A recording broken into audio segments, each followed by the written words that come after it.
ibabahagi ko po sa inyo ay personal kong karanasan. At ito po ay nangyari doon sa aming probinsya noong binata pa po ako. Sa lugar po namin noon ay may napapabalitang aswang na gumagala tuwing gabi. Ang sabi ng iba, dayo lamang ang aswang sa aming lugar. Habang yung iba naman ay sinasabing tagaroon mismo sa aming lugar yung nasabing aswang. Ngunit hindi naman nila matukoy kung sino ito sa aming mga kababaryo. Madalas noon magpunta sa bahay namin ang nakatatandang kapatid ni tatay. Dahil nadaraanan nito ang bahay namin papunta sa bukid na kanyang sinasaka. Kung kaya, pagkatapos ng mga gawain nito sa hapon, ay dumaraan siya sa bahay namin at nag-iinuman sila ni tatay ng tuba. May mga puno kasi si tatay noon na kanyang pinagkukunan ng nasabing inumin. At hindi niya ito ibinibenta. Pang sarili lang, ika nga. At yung iba naman ay ginagawa naming suka para sa aming mga lutuin. Minsan, nang dumaang muli ang kuya ni tatay na si Uncle Teddy doon sa bahay namin, ay nag-inuman sila at nagkasarapan. At dahil sa konti lamang ang tuba ni tatay noon, kung kaya kapwa sila nabitin. Kasalukuyan ako noong abala sa mga takdang araling ko sa paaralan. Pero kinailangan ko munang itigil ng kanila akong tawagin at utusan. Pinabili nila ako ng tuba. Madilim na noong mga oras na iyon, kaya nagdala ako ng flashlight. Dahil wala pang kuryente sa amin noong mga panahong iyon. Sa bundok kasi kami nakatira. Pero medyo maliwanag noon ang buwan. May kalayuan din ang kailangan ko pang lakarin bago makarating sa bahay nila Mang Ador. Ito kasi ang masasabing pinakamalapit sa amin na maaaring mapila ng tuba. 2 galon ang dala ko noon. 50 pesos lang yung 1 galong tuba na kasing laki ng malaking lagayan ng ketchup. Nang naglalakad na ako, ay naramdaman ko kaagad ang malamig na simoy ng hangin.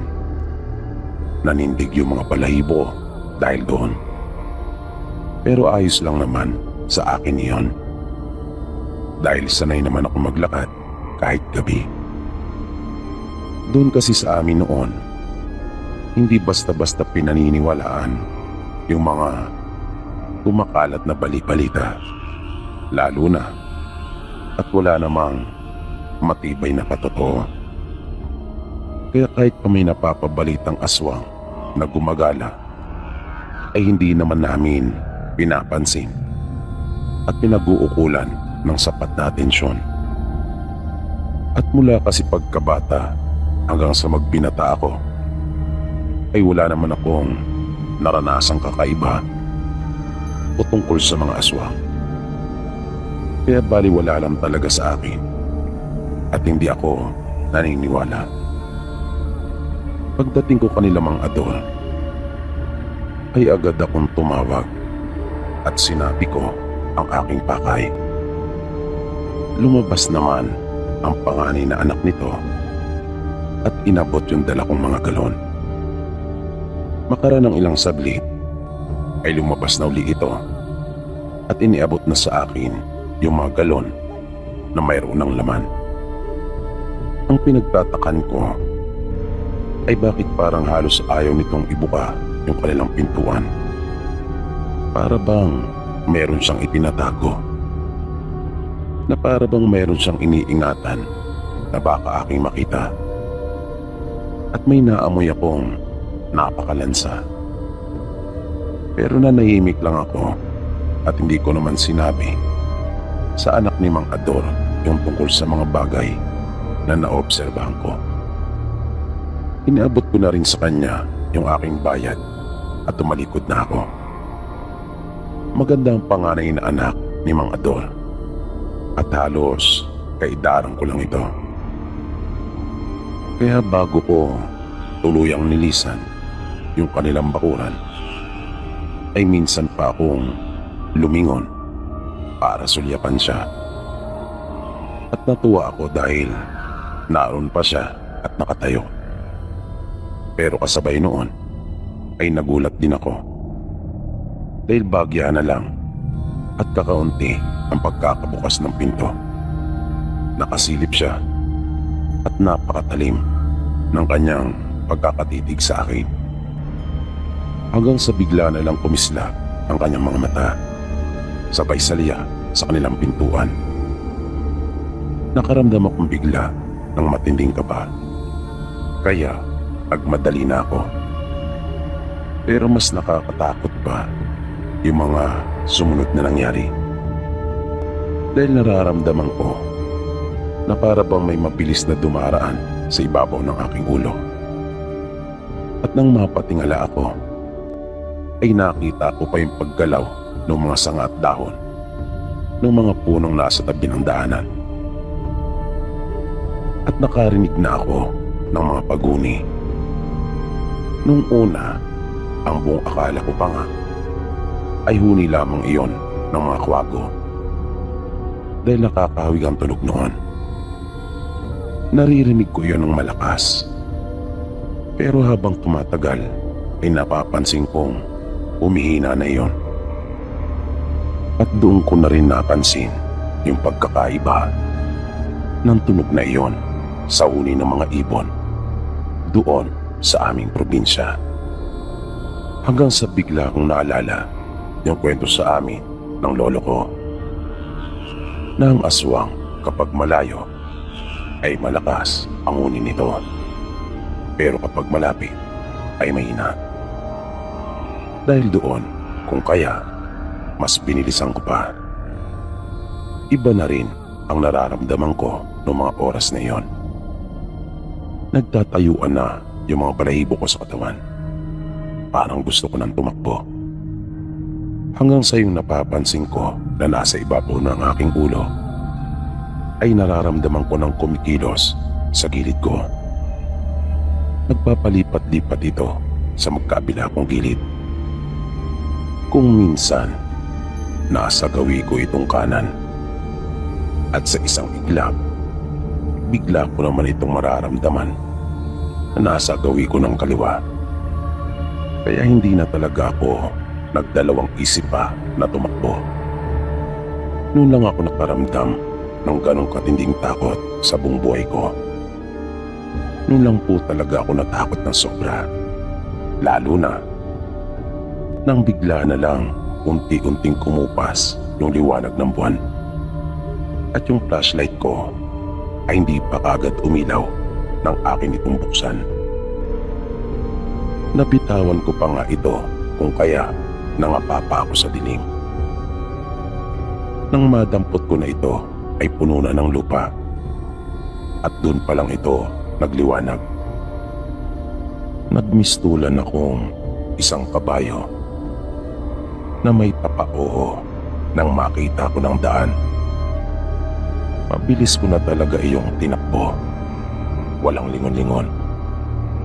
Natakot din kasi ako na baka nakasulot na yung aswang sa akin. At ayokong makita kung anong itsura nito.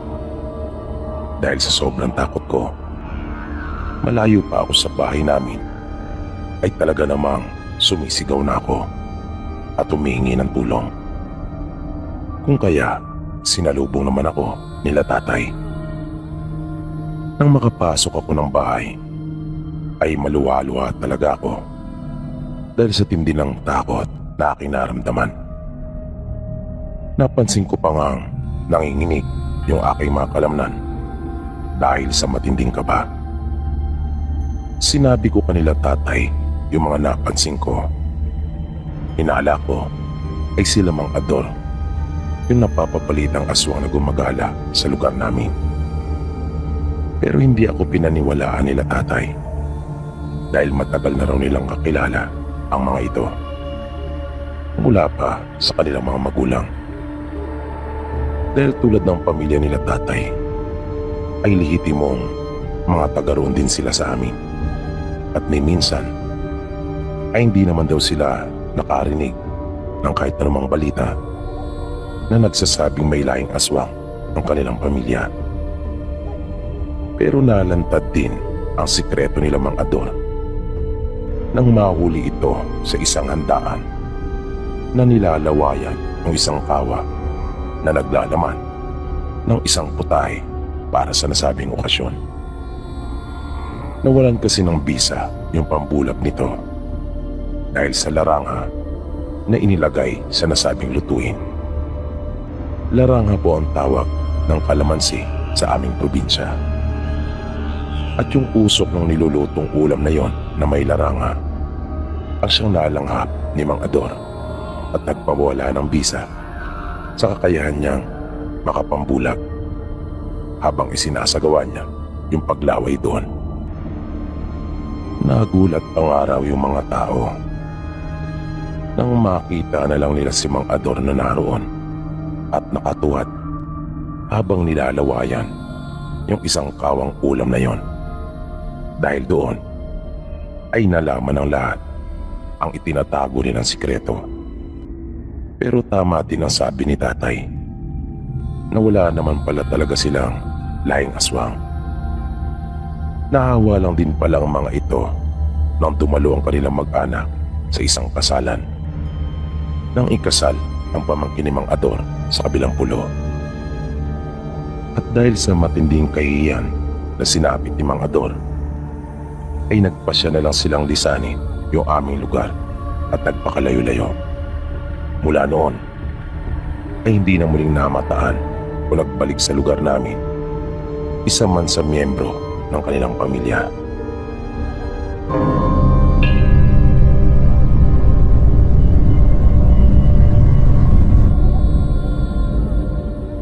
Magandang gabi po sa inyo, Sir PB.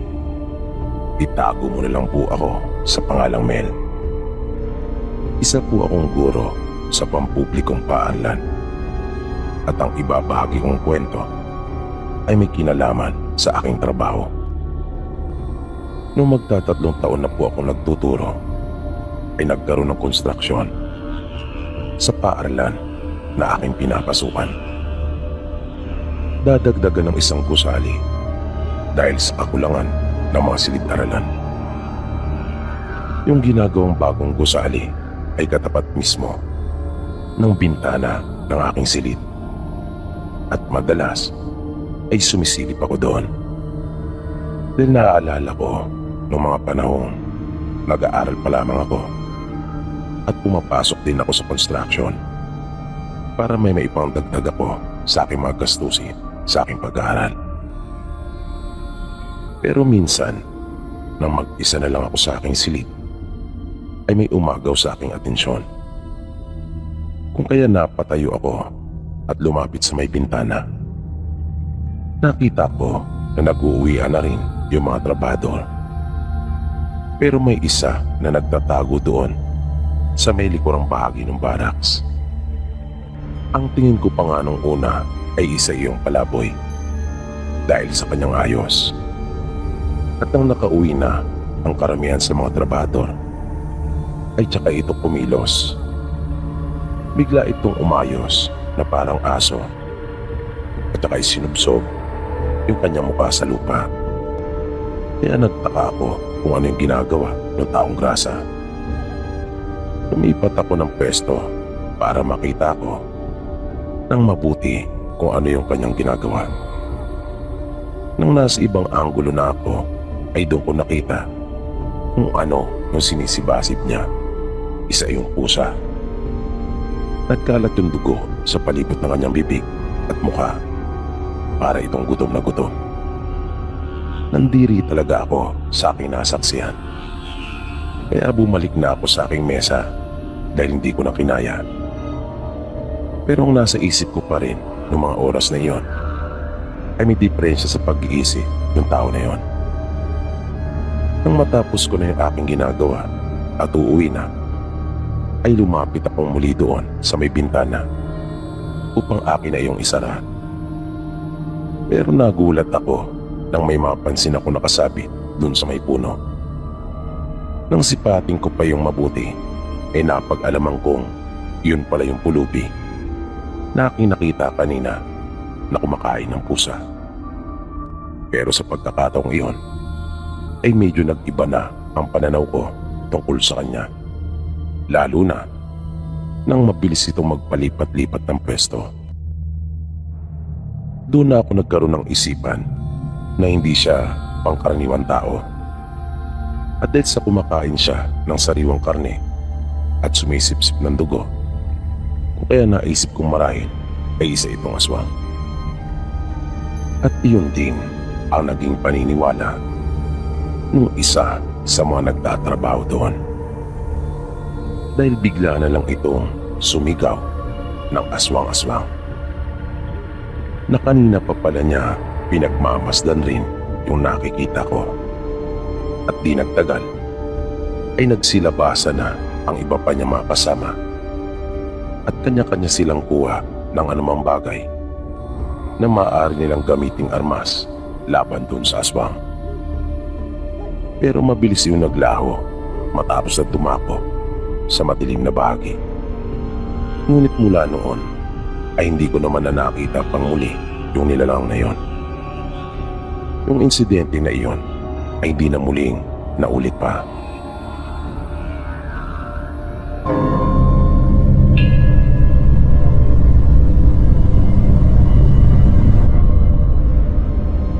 Ako nga po pala si Gabriel. At nais ko lang po sanang ibahagi yung mga naranasan kong kababalagan at katatakutan. Ang lahat po ng sasabihin ko ay totoo pong nangyari. Ito po ay hangong lahat sa totoong buhay. Ito po ay mga pangyayari sa aking buhay mula pa noon hanggang ngayon. Nagsimula po ang lahat ng ito noong ako po ay bata pa lamang. Ipinanganak po ako sa Surigao, pero kalaunan ay lumipat po kami ng Leyte.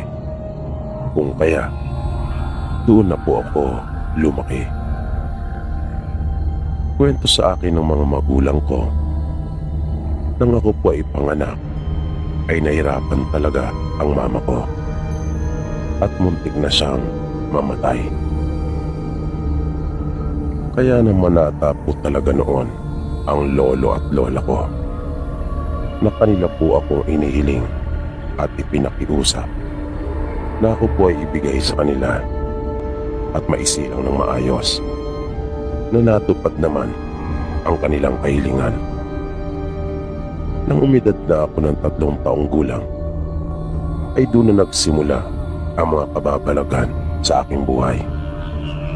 Minsan kasi, habang pinapakain ako ng mama ko, ay bigla na lang umano kong nawala.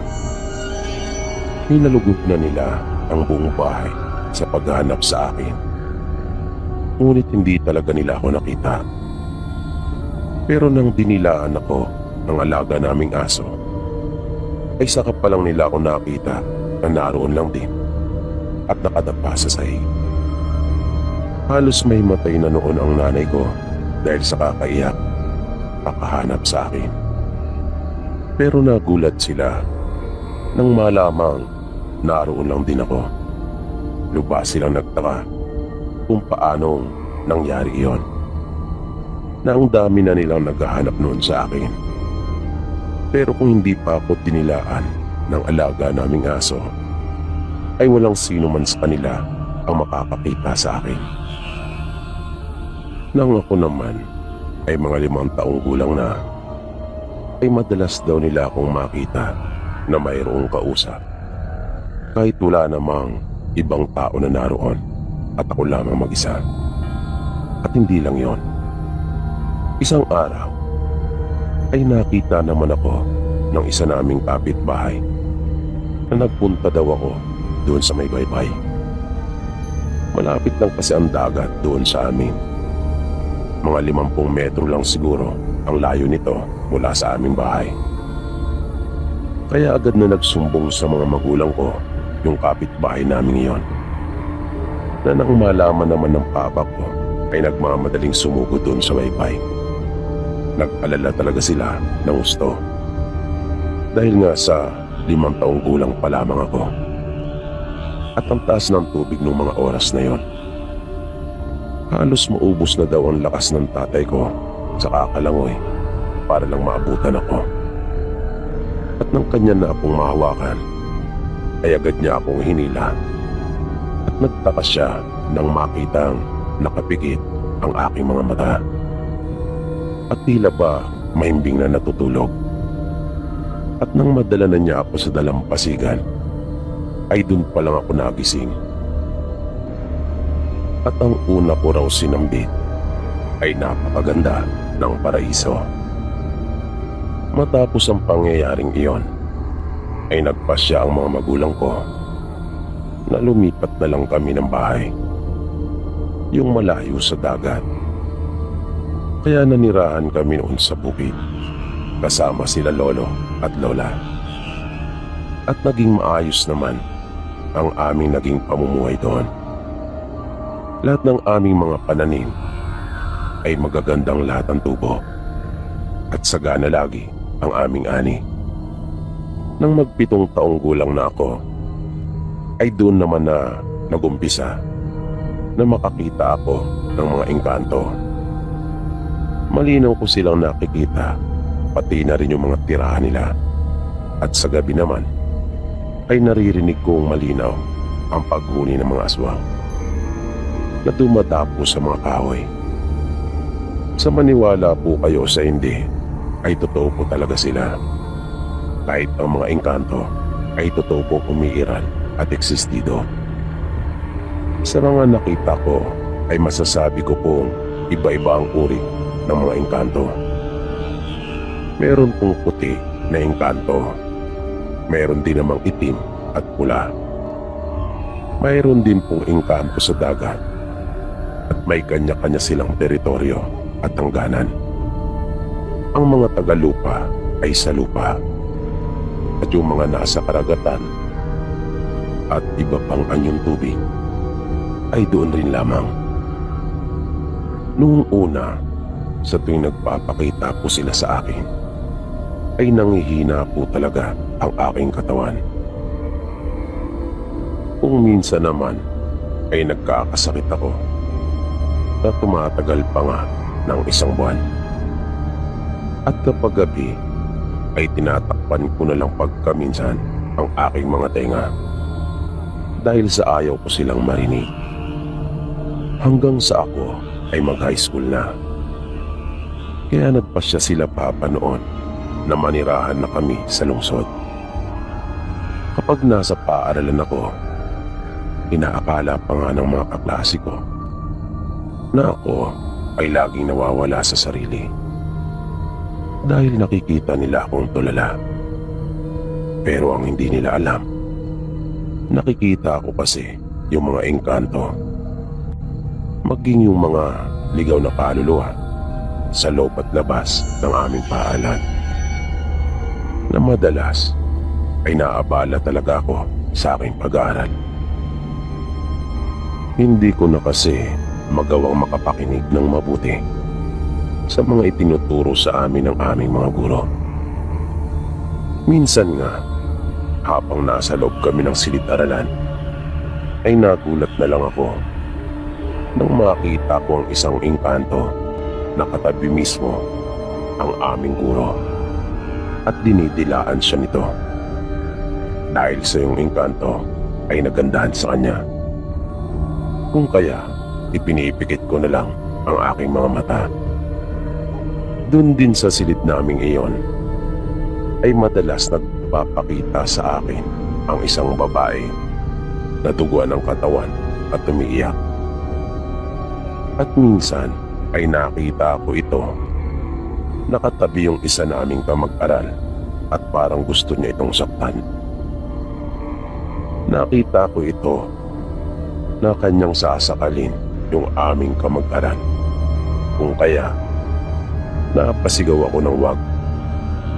Kaya biglang natuon naman yung atensyon nila sa akin, sabay nagtawanan. At napatanong kung napapaano raw ako. Na nagdahilan na lang ako, sinabing may nakita kasi akong bubuyog na dadapo sana sa isang kaklase namin. At napailing na lang silang lahat. Nang mapasulyap akong muli doon, ay nakita ko yung babae na nakatitig sa akin at ito ay galit na galit.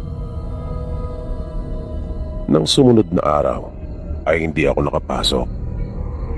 Nakiusap kasi si Lolo sa akin na kung maaari ay tulungan ko sila ni Lola sa pag-aani. Bali pinauna nila ako noon sa bukid dahil may mga bibilin pa umano sila. Nang masapit ko na yung kubo sa bukid ay naisipan kong maupo doon sa duyan. Yun kasi yung paborito kong pwestuhan kapag naroon ako. Maya-maya ay may bigla akong narinig na tinig. Tinig iyon ng isang babae na parang tinatawag niya ang pangalan ko. Kaya pinakinggan ko pa yung mabuti at narinig ko nga yung pangalan ko. Kaya nagtaka ako kung sino nagmamay-ari ng boses na yon. Kaya napatayo ako at iginala ang aking paningin.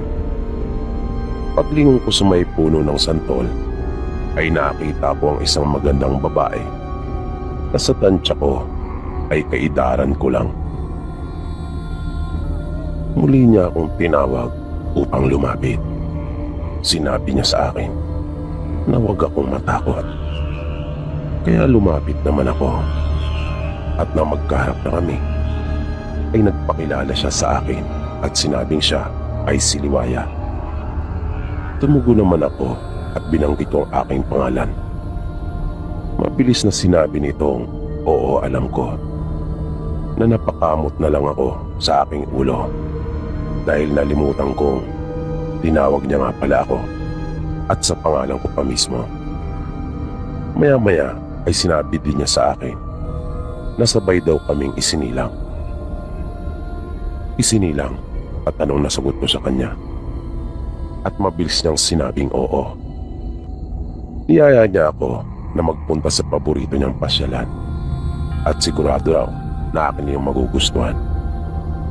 Pumayag naman ako pero sinabi ko sa kanya na basta wag lang kami magtatagal dahil baka hanapin ako nila Lolo at Lola. Tumango naman siya at nangiti.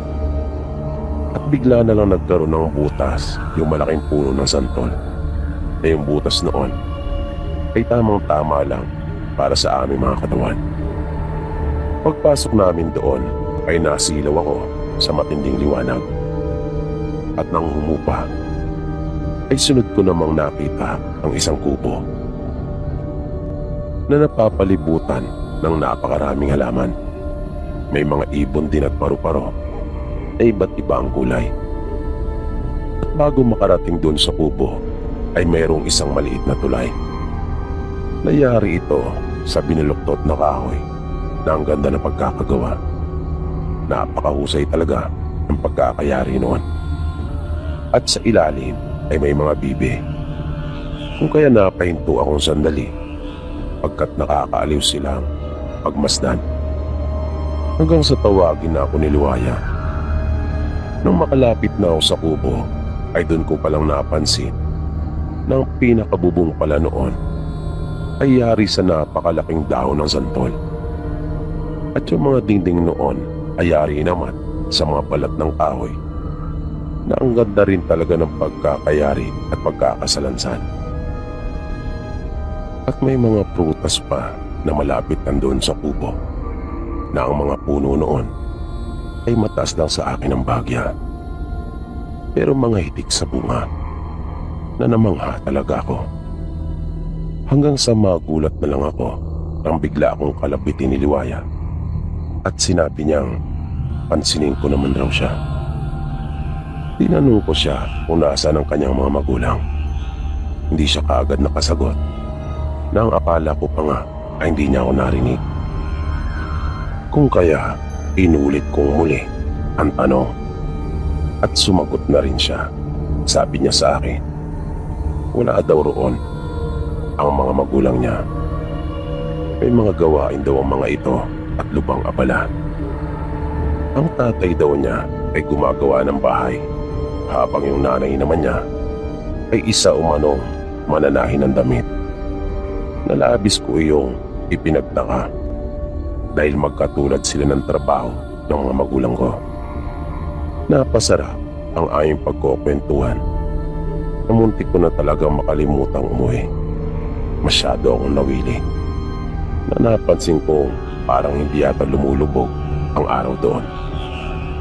At nang humingi ako ng isang bayabas para kainin sana habang nasa daan, ay tsaka na lang daw kapag gusto ko na raw na manatili doon, at tumango na lang ako. Nang bigla kong maalala sina lolo at lola, ay hiniling ko na sa kanya na iuwi na ako at ako ay babalik na lang sa susunod. Bigla siyang nalungkot. Napansin ko iyon sa kanyang mga mata. Hinawakan ko siya sa isang kamay, tapos hinawakan ko rin siya sa baba at iniangat ko ang kanyang mukha. Nginitian ko siya at nangiti na rin ito. Sabay sabing, sige, ihatid na kita. Basta kapag gusto ko raw bumalik doon, ay tawagin ko lang ang kanyang pangalan. Pinapasok niya akong muli doon sa butas sa may puno. Paglabas ko mula roon, ay nagulat ako. Pagkat gabing-gabi na, di talaga ako makapaniwala. Dahil parang ang bilis lang naman namin doon. At dahil sa malayo pang lalakarin ko, kung kaya kinuha ko yung isang ilawan doon sa loob ng kubo. Madilim na noon, kung kaya kailangan ko ng pang-ilaw sa daan. Naisip ko rin noon na matulog na lang doon sa kubo. Kaya lang, baka kasi nag-aalala na sila sa akin kung bakit wala pa ako. Kung kaya, kailangan ko talagang magpakita sa kanila. Kaya matyaga akong binaybay yung daan pauwi sa amin. Pero hindi pa ako nangangalahati, ay naramdaman ko nang parang may sumusunod na sa akin. Na kapag akin naman iyong lilingunin, ay wala naman akong nakikita. Sa di kalayuan ay may nakita akong isang malaking puno na mangga na nasa may gilid ng daan. At kapansin-pansin na parang lumilit at kumikipot yung daan habang papalapit ako ng papalapit sa nasabing puno. Parang kumikitid yung nilalakaran ko. At parang hindi ko naman nadaanan yung parting iyon. At yung apoy sa aking ilawan ay unti-unti na rin pumipirot, na may pagkakataon pangang para talaga iyong hinihipan dahil wala namang hangin. Buti na nga lang at naagapang ko agad ito ng aking kamay. At dahil sa mga pangyayaring iyon, kung kaya medyo kinilabutan na ako. Pero nagpatuloy pa rin ako sa paglakad. At nung nasa tapat na ako mismo ng puno ng mangga, ay may nakita naman akong isang tao na napakaitim. Na bahagyang nakayuko ang ulo nito sa lupa. Mapalahibo ang kanyang katawan at napakahaba ng kanyang mga kuko. Napaatras ako at babalik na lang sana, nang bigla nitong iniangat ang kanyang ulo at biglang humarap sa akin. Nagulat talaga ako dahil sa itsura nitong nakakatakot. Mahabang kanyang mga ngipin at tumutulo pa ang dugo sa kanyang bibig. At nabigla talaga ako sa sunod na nangyari. Bigla lang ako nitong sinunggaban at kinubabawan. At dahil sa lakas niya ay nagkasugat-sugat talaga ang mga braso ko. Dahil na rin sa haba ng kanyang mga kuko. Ngunit pinilit ko pa rin iwasan ang kanyang pagkagat sa akin. At nang tuluyan na akong makaramdam ng panghihina at bibigay na, ay nagpaubaya na lang ako. Naisip ko lang na bahala na. na akin na lang tinanggap yung masaklap na kapalaran kong iyon. Ipinikit ko na lang ang aking mga mata hanggang sa maalala kong bigla ang mga magulang ko. Kung kaya, para akong biglang natauhan at naimasmasan. Nang idilat ko ang aking mga mata, ay nakita ko ang pinagpira-pirasong katawan ng aswang. At bakit napakasukal ng kinaroroonan ko, na naisip kong baka may nagligaw talaga sa akin. At nang may maramdaman ako, ay bigla akong napalingon at nagulat ako nang makita kong naroon si Liwaya. Sinabi niya sa akin na kailangan ko na raw umuwi, na matagal na pala ako nakatulog doon sa lupa. At nang tumayo ako, ay bigla na ring nawala si Liwaya. Mabilis na ako naglakad at hinanap ko yung daan pabalik sa amin. Naramdaman kong medyo masakit pa ang katawan ko. Halos may kalahating oras din ako naglakad hanggang sa matanaw ko na yung kalsada, kasabay ng pagsikat ng araw. Napansin kong may mga dahon na kakabit sa mga braso ko. Nagtaka ako kung bakit mayroon ako noon, kaya akin iyong tinanggal. At nang maalis ko ng lahat iyon, ay napapagtatakang pati ang mga sugat ko ay nawala na ring lahat. Kahit bakas ay wala akong nakita. Naisip ko na lang na baka ginamot ako ni Liwaya noong mga panahong nawalan ako ng malay. Pagdating ko sa amin ay alalang-alala ang mga magulang ko sa akin. Saan raw ba ako nagpunta? Pero dahil sa likas na mababait talaga ang mga magulang ko, kung kaya sa halip na pagalitan ako, ay kanila akong hinandaan ng pagkain at baka raw nagugutom na ako. Habang kumakain ay naaalala ko si Liwaya, lalong-lalo na yung maamo nitong mukha at yung lugar na aming pinuntahan.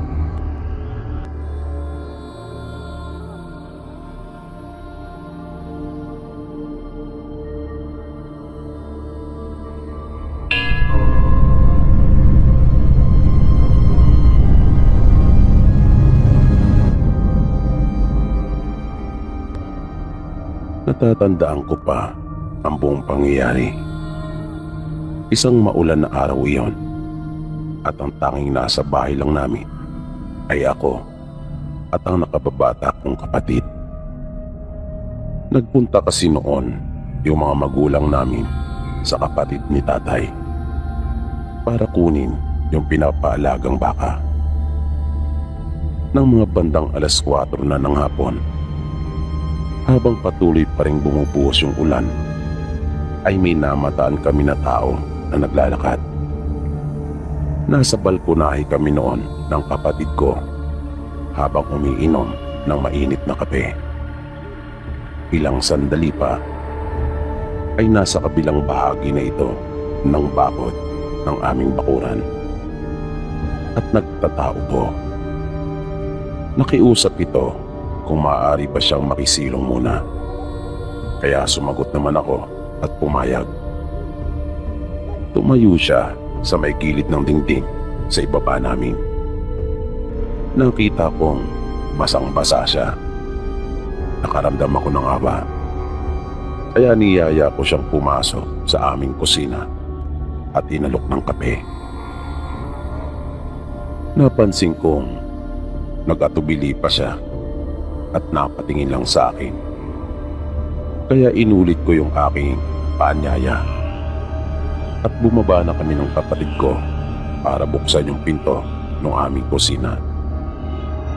Pagkabukas ko ay nasa harapan na siya ng pinto. Pinapasok namin siya at naupo ito sa gilid ng mesa. Kumuha ko ng tuwalya at iniabot sa kanya. Ramdam ko na siya ay nahihiya. Kaya sinabi kong ayos lang yon. Maya-maya, hindi pa siya tapos magpunas ng basa niyang katawan, ay bigla na itong tumayo at nagpaalam. hindi raw siya maaaring magtagal. Nagtaka naman kami ng kapatid ko hanggang sa napansin namin yung dugo na dumadaloy mula sa kanyang braso. At nang iangat niya ang manggas ng kanyang suot na damit, ay nakita namin magkapatid yung malaki niyang sugat.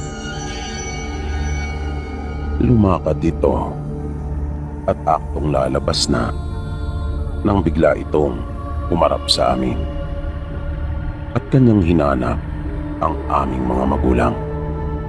Tinanong niya kami kung nasaan sila. Kaya sinabi naman namin sa kanya yung totoo. Tila biglang nagbago ang isip nito at hindi na lumabas. Tinanong niya ako kung maaari ba raw siyang tumuon muna sa amin para magpalipas ng gabi. Nakita ko namang mabait ito, kung kaya pumayag ako. Sinabi kong gabi pa darating ang mga magulang namin at hindi naman magagalit ang mga ito dahil mabait naman sila tatay. Ngumiti lang ito at bumalik na siya sa may mesa. Ininom niya yung kapeng ibinigay ko sa kanya.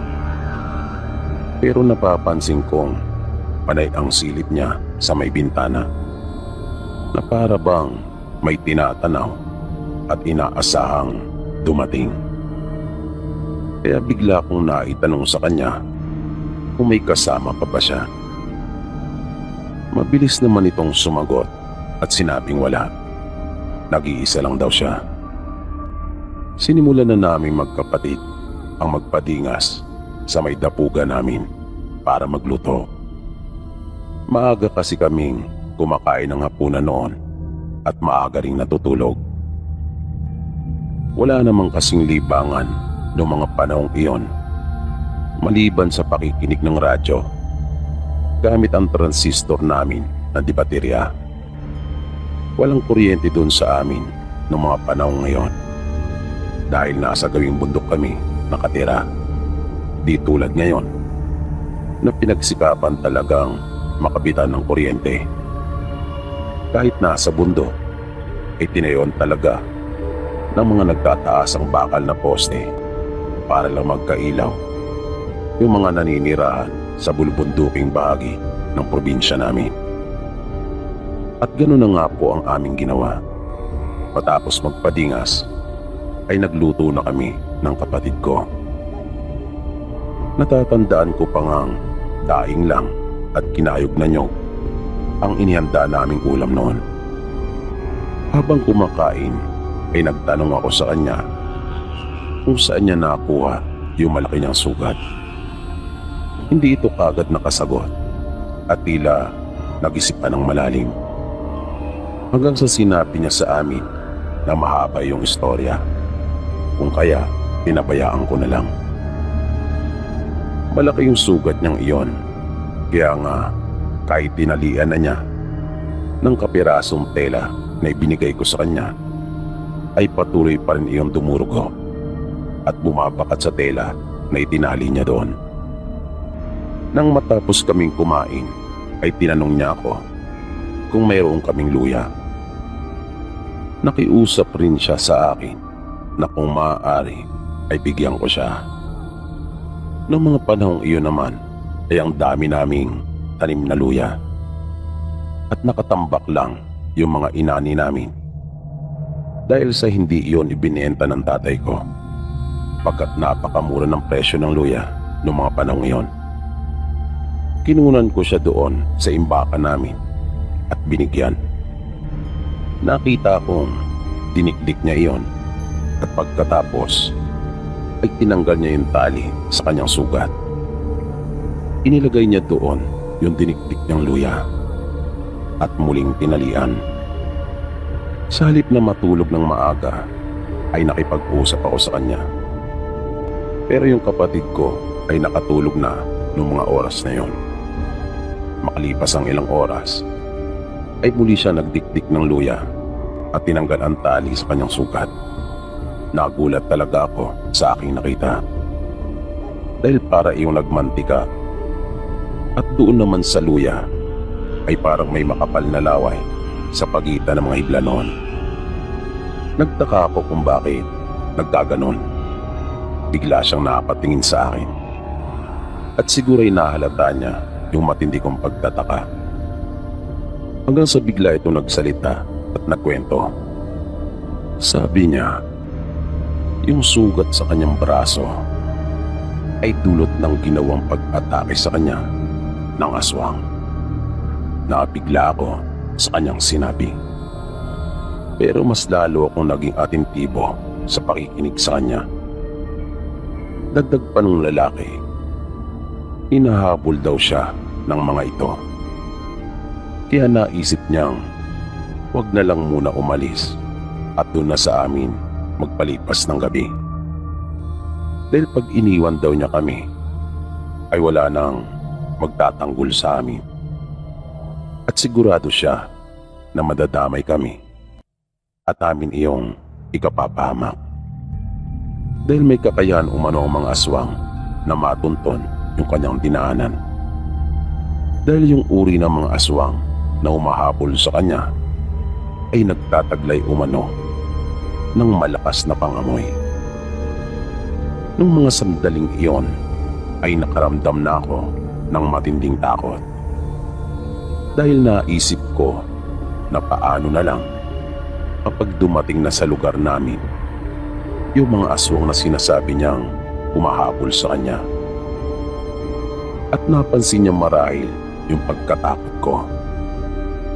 Kaya muli itong nagsalita at sinabing hindi niya kami pababayaan. Ilang oras pa ang lumipas, hindi ako dalawin ng antok dahil sa takot. At naisip kong hintayin ang pagdating ng aming mga magulang. Pero maghahating gabi na ay wala pa rin sila. Kaya lalo akong nag-alala. Makalipas ang ilan pang sandali ay bigla na lang tumahimik ang buong paligid. Napakatahimik noon na kahit yung huni ng mga kuliglig at pulisa ay nakapagtatakang biglang nawala. Nanindig ang mga balahibo ko sa katawan dahil sa tindi ng takot. Noon ko palang naranasan yung ganong uri ng katahimikan sa buong buhay ko. Napakiramdam ko ay may mangyayari talagang masama. Hanggang sa bigla na lang may umalulong ng pagkalakas-lakas. Kaya napatingin akong bigla sa lalaki na nagpakilalang si Kuya Dino. Sinenyasan niya ako na huwag maingay at kanya akong pinapahiga. Sumilip siya sa may siwang ng bahay namin at nakita ko yung kanyang reaksyon. Alam ko sa aking sarili na naandyan na yung mga sinasabi niyang aswang. Dahil nabakas ko yung lubang pag-aalala mula sa kanyang mukha. May bigla itong hinugot mula sa kanyang bewang. Isa iyong balaraw. Magkabilaan ang talim noon at lubang napakatalas. Maya-maya pa ay narinig ko na yung mga yabag doon sa labas. Nilapitan ko yung aking kapatid. Nang makakita ko ng butas sa may dingding ay sumilip din ako. At nakita ko yung 5 kalalakihan na nakasuot pa ng pangsaka na para bang sila ay magtatanim ng palay dahil sa kanilang ayos.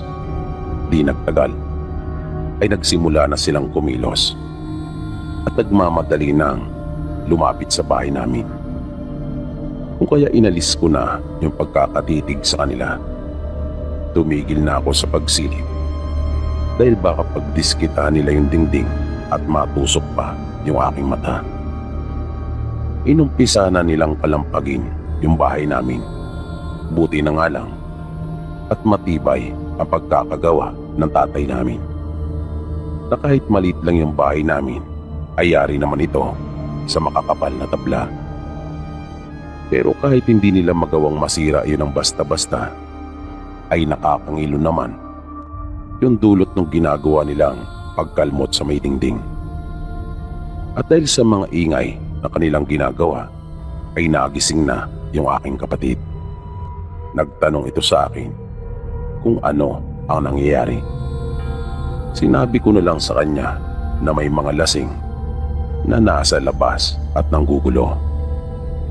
Hanggang sa narinig naming sumigaw ang isa sa kanila at pilit na pinapalabas si Kuya Dino. At nang hindi ito sumagot, ay muli nagsalita yung mga nasa labas at sinabing bago sumikat ang araw ay sama-sama kaming mamamatay. At kasunod noon ay bigla na lang kumalabog yung dingding ng aming bahay at nasundan pa iyon ng nasundan. Pinagbabato nila yung bahay namin. Sinubukan nilang tungkabin yung ibang bahagi ng dingding habang si Kuya Dino naman ay tinutusok ng hawak niyang patalim sa tuwing may mga daliri at kamay na lumulusot. Ilang minuto pa ang lumipas hanggang sa makarinig kami ng iba pang mga boses na nasa labas.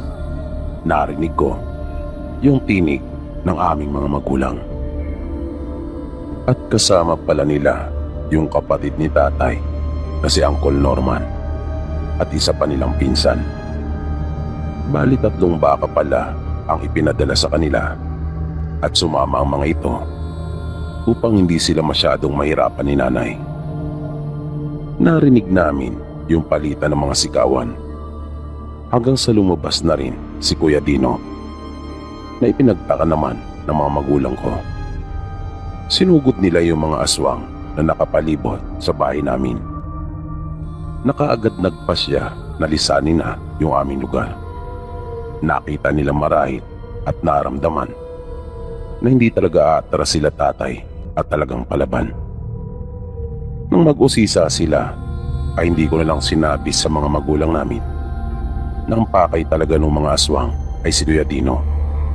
Sinabi ko na lang sa kanila na buti na lang at nagawi si Kuya Dino sa bahay namin. Kung kaya, tinulungan kaming huwag mapasok ng mga aswang. Kaya nagpasalamat pa sa kanya yung mga magulang namin at 2 tiyuhin. Pero bago umalis si Kuya Dino ng sumunod na araw, ay inamin niya sa akin ang totoong dahilan kung bakit siya nahabol ng mga aswang. Mga kalahi niya palang mga yon, ngunit pinili niyang magbago at iwan ang kanilang lugar dahil sa babaeng minamahal niya. Dahil doon ay nagalit ang kanilang mga kamag-anak, lalong-lalo na ang kanyang ama. Dahil siya ang papalit sanang pinuno ng kanilang angkan kapag nawala na ang tatay niya. At dahil sa tindi ng galit ng iba nilang kamag-anak, ay inudyukan ng kanyang ama na marapat lang natulan siya ng kamatayan dahil sa ginawa niyang pagtataksil sa kanilang lahi at angkan. At bunga ng ginagawang panggigipit ng iba nilang kamag-anak sa kanyang ama, ay wala na itong nagawa pa. Kahit labag sa kalooban nito, ay binabaan siya nito ng hatol na kamatayan. At yun umano ang dahilan kung bakit siya hinahabol ng mga ito.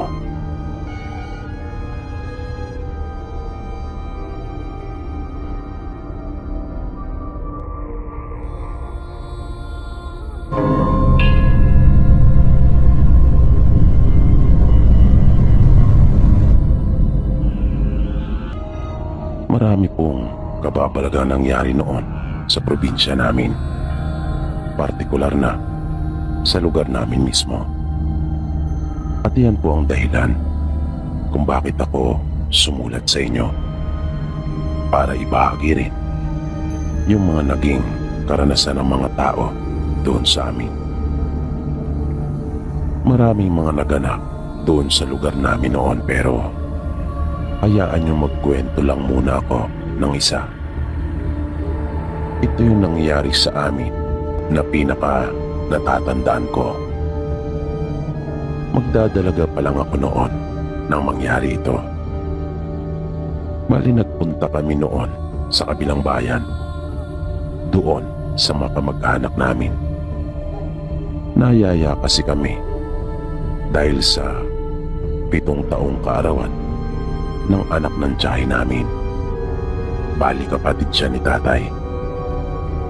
Maaga kaming umalis ng bahay noon, pagkat malayo pa ang aming lalakarin.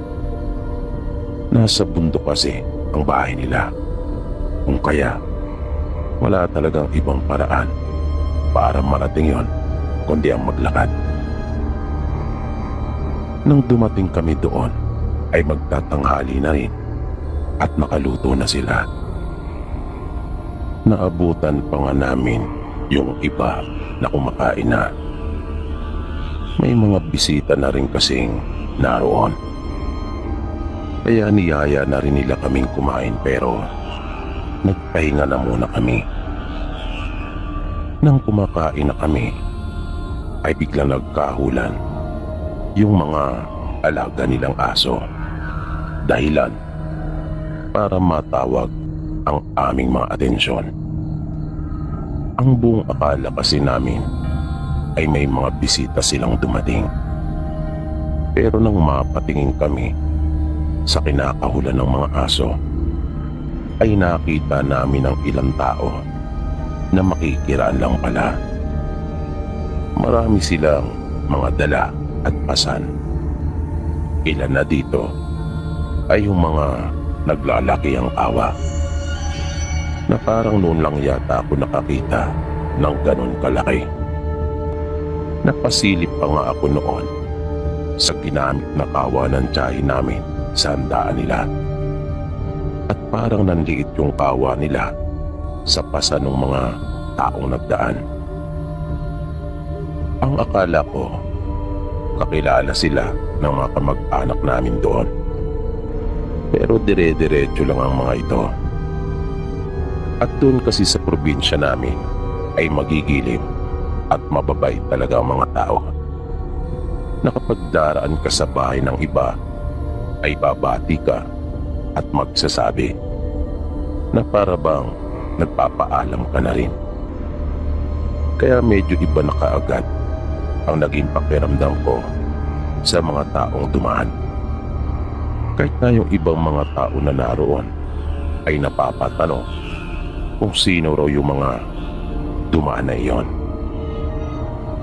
na wala namang maisagot yung mga kamag-anak namin maliban sa hindi namin alam at ngayon lang namin sila nakita. Nagpatuloy kami sa pagkain at pagkatapos, yung mga kalalakihan tulad ng nakagawian ay nagsimula ng mag-umpukan para naman mag-inuman. Kami naman nila nanay ay pumasok sa loob ng bahay at doon nakipagkwentuhan sa mga kamag-anak namin. Nawili kami sa pakikipagkwentuhan sa kanila.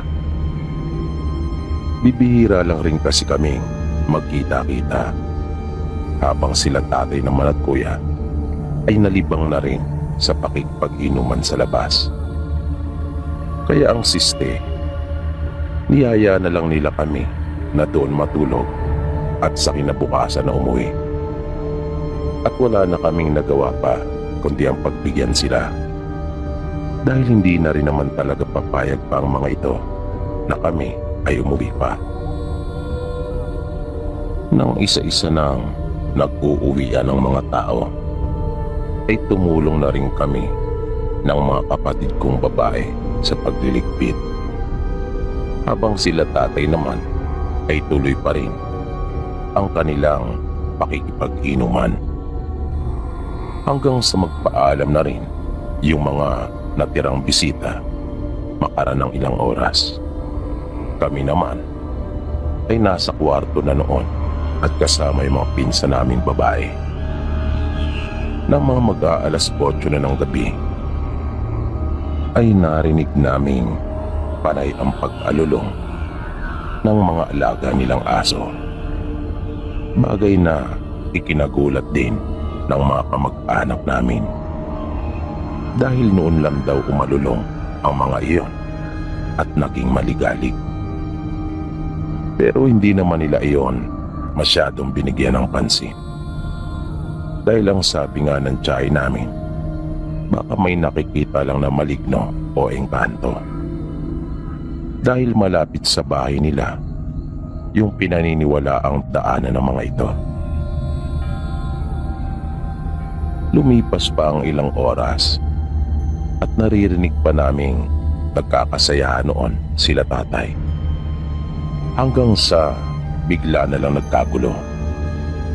Ang buong akala ko talaga noon ay nagkaroon ng di pagkakaunawaan sa kanilang mga nagiinuman at sila ang nag-away. Pero nalaman naming hindi pala ganon. Ang bigla na lang silang pumasok ng bahay at kumuha ng mga itak. Dala pa naman noon ng tatay namin yung kanyang talibong. Mahaba ito na uri ng itak pero hindi kasing lapad. Napakatalim nito dahil alaga at lagi niyang inaasa. Ang bilis ng mga pangyayari. Hindi na nga nagawa pa nila nanay at tiyahin namin na awatin ang mga ito. Napasunod na lang kami hanggang sa may pinto nang magsilabasan sila ng bahay. At mabilis na nagtakbuhan papunta sa kadiliman. Ang kuya ko naman at iba pa naming mga pinsang lalaki ay dumampot ng mga pang-ilaw tulad ng flashlight at gasera at sinundan sila tatay. Doon namin nalaman na mayroong aswang na hindi pala engkanto ang pinakaulan ng mga aso. Hindi rin maligno ang dahilan ng kanilang ginawang mga pag-alulong, kundi mga aswang na nakakabahala talaga. Dahil iyon mismo ang banggit ng kuya ko, mga aswang. At ang hindi namin alam, mahina pala at may sakit sa puso ang kapatid ni tatay. Bigla na lang itong nahirapang huminga habang nagsasalita na kanyang pinipigilan ng asawa at para na itong himatayin. Kaya inutusan kaagad kami ni nanay na kumuha ng tubig at white flower. Yung isang kapatid kong babae ay dumiretso sa kwarto kung nasaan ang bag ni nanay para kunin yung sinasabi nitong white flower. Habang ako naman ay dumiretso sa kusina para kumuha ng tubig. Pagdating ko doon ay nagmamadali akong humagilap kaagad ng baso. At nang akin na iyong sasalina ng tubig ay bigla talaga akong nagulat nang may isang lalaking biglang nagbukas ng pinto doon.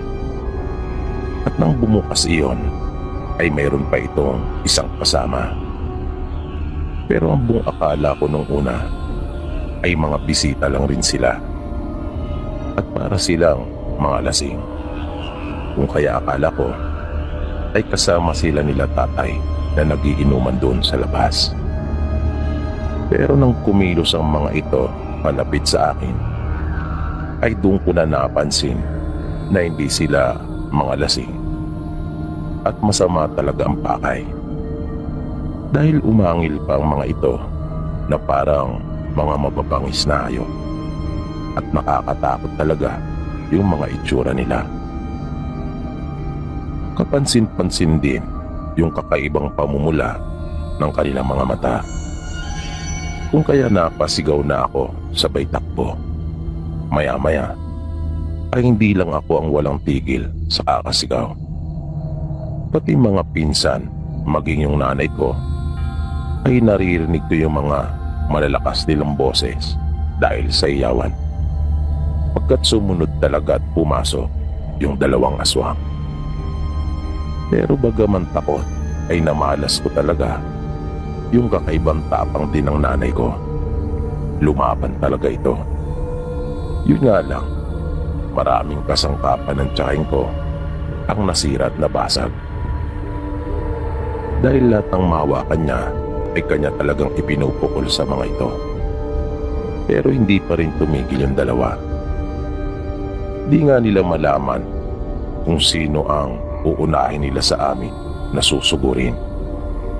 Lumabas kami ng bahay pero nagpaikot-ikot lang kami doon sa loob ng bahuran. At nang sunggaban nung isa yung tiyahin namin tuluyan ang naimatay, ay pinagtulong-tulungan naman namin ito. Natatandaan ko pa ngang tanging tsinelas lang yung hawak ko noong mga oras na iyon na siyang ginamit kong pamalo. Na nalaman kong ganun pala yon, na kahit matinding takot ang nararamdaman mo kapag nakita mo yung mga mahal mo sa buhay na nasa peligro, ay hindi ka lang basta makakatingin. Nagagawin mo talaga ang lahat ng paraan at sa abot ng iyong makakaya upang makatulong. At kapag may isa sa kanila na magpakita ng tapang, ay siguradong mahahawa ka rin. Pero di pa rin talaga tumigil yung dalawang damo mo. Buti na nga lang at bumalik na rin sila tatay, na nang makita nila ay hindi na nagdalawang isip ang mga ito na manakbo.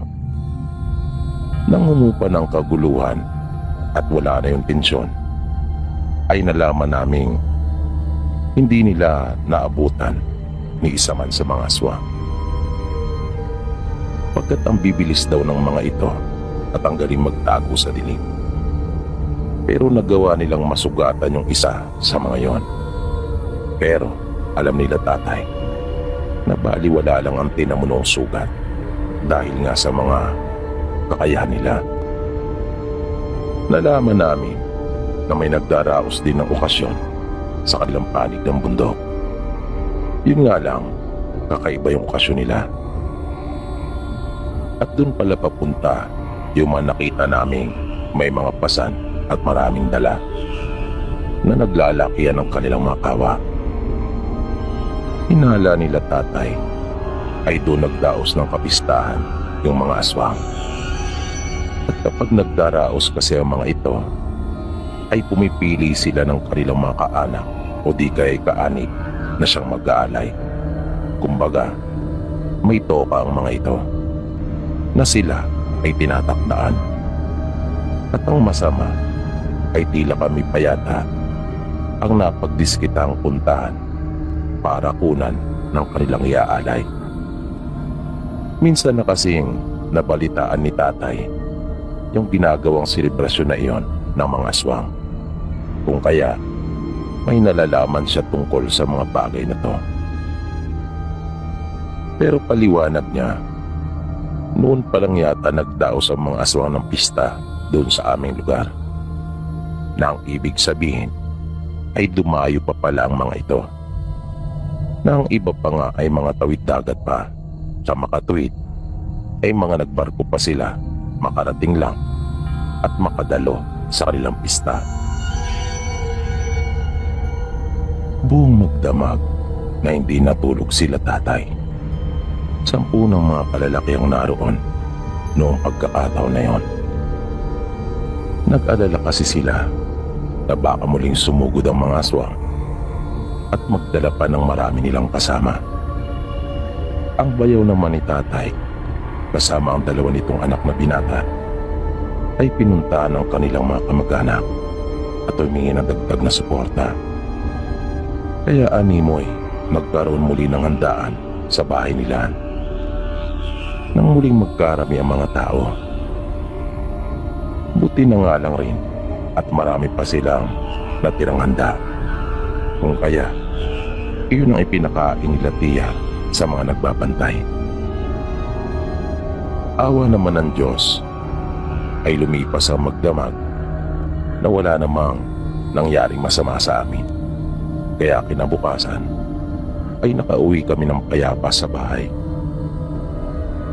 Pero makalipas ang 2 araw ay napalitaan na lang namin na namatay ang isa kong pinsan. At hinala nila ay aswang ang may gawa. Na kahit wala namang nabakas na kahit ano sa katawan nito na maaring magturo sa aswang, ay wala rin naman kasi itong naging sakit o ano paman. Basta dumaing lang raw ito ng mga alanganing oras na sumasakit ang kanyang tiyan. At pagkatapos ng mga madaling araw, nang muli itong punta ng kanilang ina para kamustahin kung ano na ang kanyang pakiramdam, ay doon na nila nalamang patay na ito. Malakas ang hinala nila na may kaugnayan ang pagkamatay ng pinsang ko sa nangyaring gulo noong may handaan sa kanila. Yun nga lang, wala naman silang maaaring habulin. Ni isa ay wala naman silang maaaring maituro o di kay mapaghinala ang tao. At dahil nga sa nangyaring iyon, ay napilitan talagang umalis ng bahay nila ang mag-anak ng kapatid ni tatay. Pagkalibing na pagkalibing ng kanilang anak ay lumipat na sila.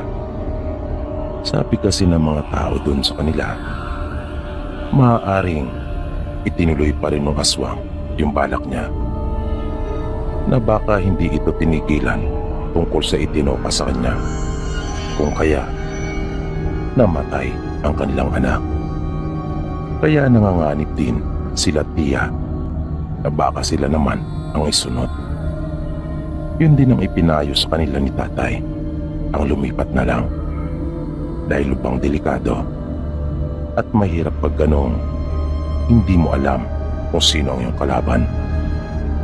Mahirap makipaglaban sa isang kalaban na hindi mo naman nakikita at palihim kong umatake ng mga traidor at hindi marunong lumaban ng parehas.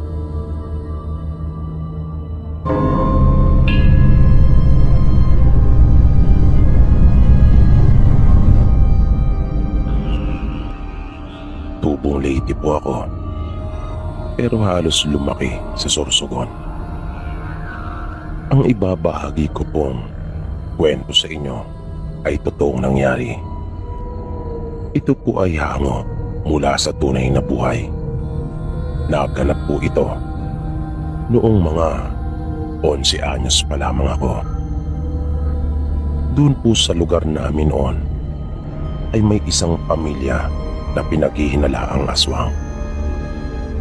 Ilag sila sa mga tao at bibihirang lumabas ng kanilang bahay. Marami ang nagsasabi sa baryo namin noon na aswang ang mga ito, dahil madalas daw noong makita yung kanilang padre de pamilya na nasa gilid ng daan at tila nag-aabang sa 10 oras ng gabi. At may mga kanayon din kami noon na nagsasabing yung asawa naman nito ay nakikitang nasa bubungan ng ibang bahay. Pero kahit may mga ganong usap-usapan sa baryo namin noon, ay hindi pa rin naman naniniwala ang marami, pagkat hindi pa naman ito napapatunayan nung mga nagsasabing nakakita. Pero isang gabi, habang abala ako sa pagbabasa, ay may narinig ako na para bang mayroong nasa bubungan namin. Pero dahan-dahan lang iyong gumagalaw sa itaas. Ang kapatid ko noon ay mahimbing nang natutulog, habang ang nanay naman namin ay nakahiga na rin, pero gising pa siya, pagkat nakikita kong panay ang pagpapaypay nito at talagang init na init. Buntis siya noon sa bunso naming kapatid. Ang tatay ko naman nung mga oras na yon ay wala, dahil sumama sa pinsan niya at nagtrabaho sila sa ibang bayan. Nang muli akong tumingin sa itaas, ay wala nang gumagalaw doon. Kaya naisip kong marahil ay pusa lang iyon. Pero nang mapadako yung tingin ko sa may pintana para sana isara iyon, ay bigla na lang akong napaupong muli sa sahig dahil sa sobrang gulat. Bigla na lang kasi sumulpot ang isang malaking pusa na kulay itim. At maniwala po kayo kapag sinabi kong pulang-pula ang mga mata noon. Dahil totoo po, noon lang din ako nakakita ng pusa sa tanang buhay ko na nagbabaga ang mga mata sa pagkapula. At nagdulot sa akin iyon ng matinding takot. Dahil alam kong may kakaiba talaga sa pusang iyon pagkat ramdam ko. Dahil doon ay tinawag ko si nanay habang binubugaw ko yung pusa. Nakatitig lang ito sa akin at hindi talaga matinag. Hanggang sa tumalo na lang itong bigla nang maramdaman niya siguro paparating na si nanay. Kaya pagdating ni nanay, nang kanya akong tanungin kung bakit ko raw siya tinawag, ay wala na doon yung pusa. Pero sinabi ko pa rin sa kanya yung nakita ko. Pati yung tungkol sa pambihirang laki ng pusa at yung mapupulang mga mata nito. Pero hindi ako pinaniwalaan ni nanay. Sa halip ay sinabihan niya akong bawas-bawasan ko raw yung pagbabasa ko ng pocketbook. Usong-uso kasi noon ang mga tinatawag na pocketbook. Tinitipid ko talaga yung baong ko para lang mayroon ako may pangrenta dito. Wala namang kasing kuryente doon sa amin noon. Kung kaya, walang ibang pwedeng mapaglibangan. Nang sumunod na gabi, mag-isa akong nasa may mesa doon sa kusina namin at nagsusulat. Habang sila nanay naman ay naroon na sa silid kasamang kapatid ko. Nang may marinig ako na kakaibang huni. Mahina lang yung tunog noon, pero paulit-ulit. Tik-tik. Yan yung narinig kong tunog nito. Pero hindi ako noon natakot. Dahil hindi ko pa naman alam noon kung ano yung sinasabing tik-tik. Ang akala ko pa nga noon ay isang uri lang ng hayop o insekto yung aking naririnig. Hanggang sa naramdaman kong parang may sumampa na naman doon sa pupungan namin. At nakita kong lumundo talaga yung isang bahagi noon. Agad kong naalala yung nangyari noong nagdaang gabi. Kung kaya, mabilis ko nang tinakbo yung mga bintana at sinigurado na nakasara itong mabuti. Naisip ko kasing baka bigla na namang sumulpot yung malaking pusa. Hanggang sa dahan-dahang kumilos yung nasa itaas. Kaya kinabahan ako. Maya-maya, biglang tumahimik. Tumigil din sa paggalaw yung nasa itaas ng bubong namin. Kinuha ko yung kawayan na pinangtutukot namin sa bintana. Nakatingin ako sa itaas at pinagmamasdan kong maputi yung aming bubungan. Hanggang sa bigla na lang nakarinig ako ng malakas na sigaw. Nakakarindi yung sigaw na yon na nagmula sa labas doon sa may itaas. At tila nataranta yung nasa bubungan namin at nagmamadali. Ang nanay ko naman noon ay narinig ko rin na galit na galit. At may sinasabi siyang yun daw ang bagay sa kanya. Na hindi naman malinaw sa akin kung sino ba yung pinapatungkulan niya. Gising pa rin pala siya noong mga oras na yon. Pupunta na sana ako noon sa kanya pero bigla itong lumabas ng kanilang silid.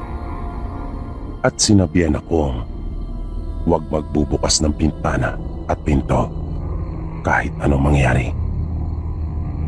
Nakita kong may hawak siyang gunting at may bahay din siya ng dugo. Kung kaya, lalo akong kinabahan. Nag-alala ako kung napaano na si nanay. Pero ang tapang niya noong mga oras na yon. Kinuha pa nga niya yung itak ni tatay. Matapos niyang butburan ng asin yung mga dingding palibot ng bahay namin. Nakita kong nakasilip lang sa may pinto ng silid nila yung aking kapatid. At ito ay takot na takot. Kaya nilapitan ko siya at niyakap. Habang si nanay naman noon ay wala pa ring tigil sa pagsasalita. Paulit-ulit niyang sinasabi na hindi siya takot sa kanila at kilala niya sila. Pero nung mga sandaling iyon ay wala nang naroon sa bubuhan namin. Tahimik na at tanging si nanay na lang talaga ang naririnig naming maingay. Dahil galit na galit talaga siya. Nang humupa ng galit ni nanay, ay doon ko palang nalaman na aswang pala nung nasa bubong namin. Nung nakaraang gabi pa raw niya nararamdaman na mayroong aswang at malakas ang kutob niyang siya ang pakay nito. At naniniwala pala siya sa mga isinumbong ko sa kanya. Ayaw lang daw kasi niyang matakot ako. Kaya nagkunyari siyang hindi naniniwala sa akin para isipin ko rin na walang aswang at wala ring panganib. At yung bahid ng dugo na nasa kamay at braso niya ay bungaw mano yon ng pagkakagupit niya sa dila ng dikdik. Kaya siguradong hindi na raw iyon makakapagsalita pa muli. Nang umuwi na sa amin si tatay, ay pinakisuyuan nito ni nanay na sunduin si lola para may makasama pa kami tuwing gabi. At nais niyang si lola ang aming makasama dahil sa may nalalaman pala ito at mahusay kumontra sa mga aswang. Nabahala din kasi si nanay na baka balikan kami ng aswang at magsama pa ito ng kanyang mga kaanak. Lalo pa nga at kanya itong naputulan ng dila. Pero mula naman noon ay hindi na kami nakaramdam pa ng mga kakaiba. Hindi na kami binalikan pa ng aswang.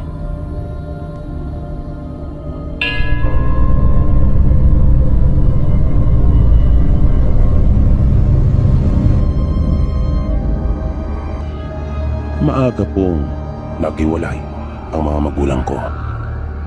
Di ko po alam kung bakit. Pero musmus pa lang ako ay wala na akong nakikitang ama.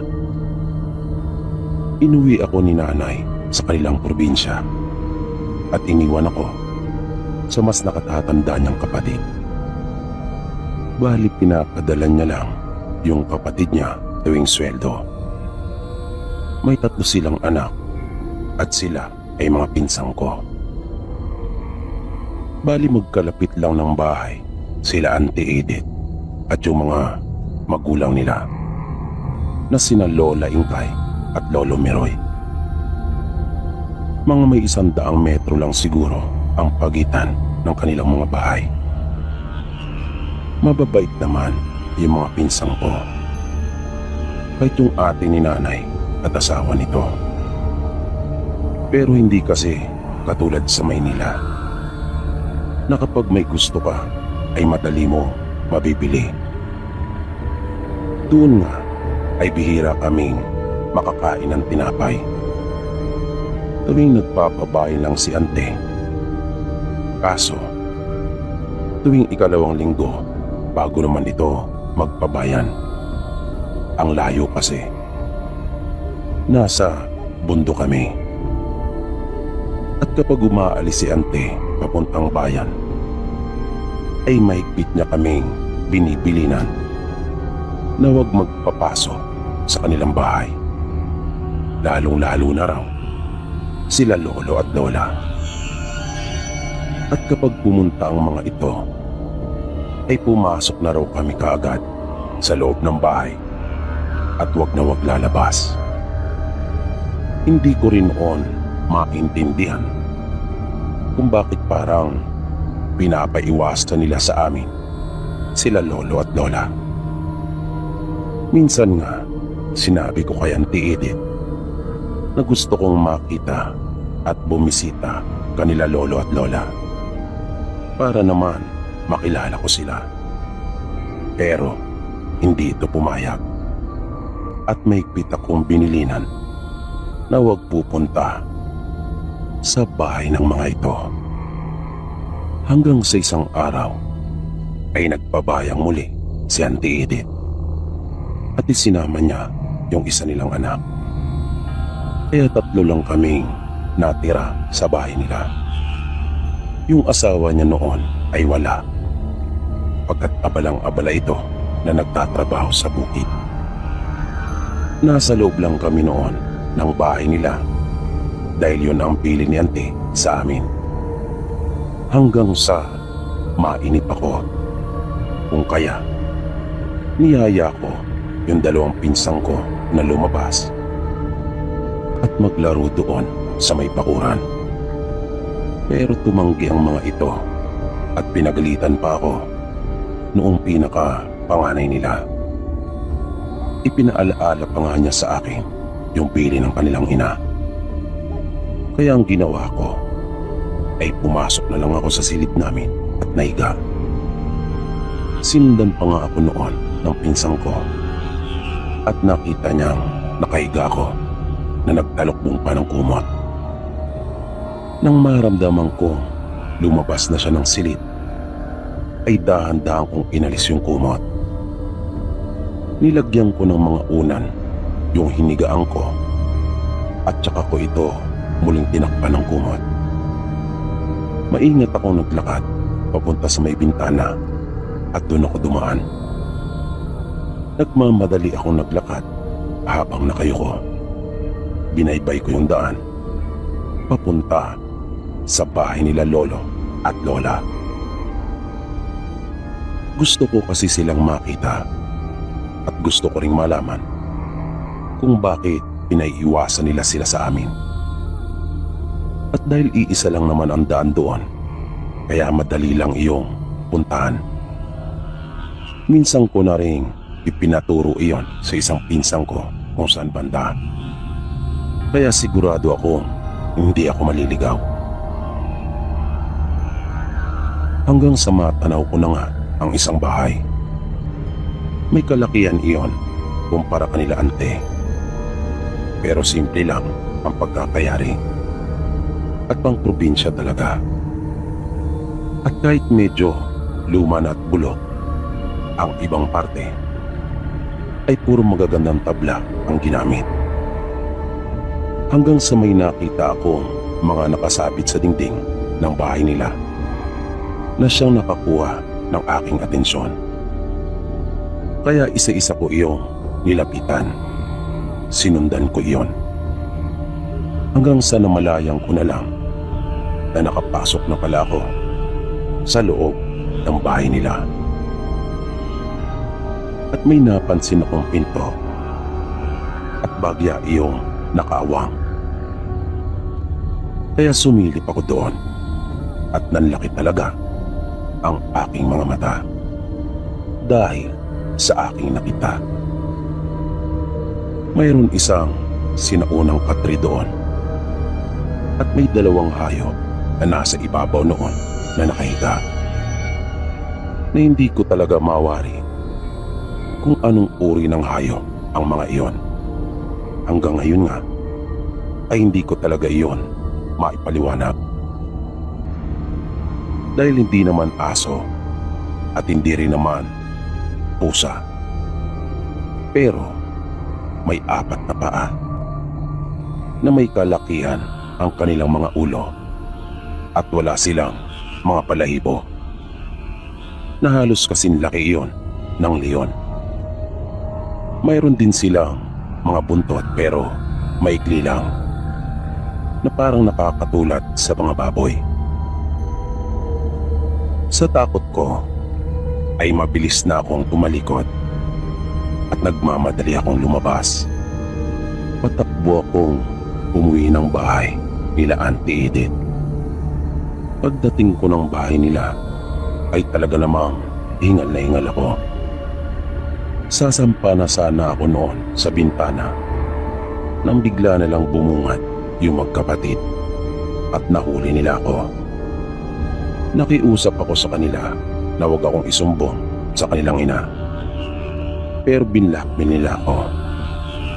Sinabi nilang alam nila na galing ako kanila lolo at lola. Sabi nila hindi nila ako isusumbong sa isang kondisyon. At nang alamin ko kung ano yung kondisyon na iyon, ay gusto raw nilang malaman kung ano ang itsura ng bahay nila lolo at lola at kung sila raw ba ay nakita ko o nakausap.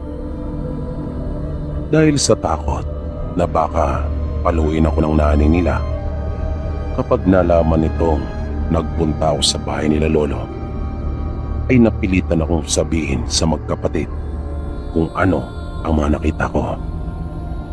Na doon ko na lamang kahit sila pala ay di pa nakarating talaga sa bahay nila lolo ni minsan. At doon ko rin nalaman kung bakit pinapaiwas at inilalayo nila kami sa kanilang mga magulang. At nalaman ko mismo yan kay Ante.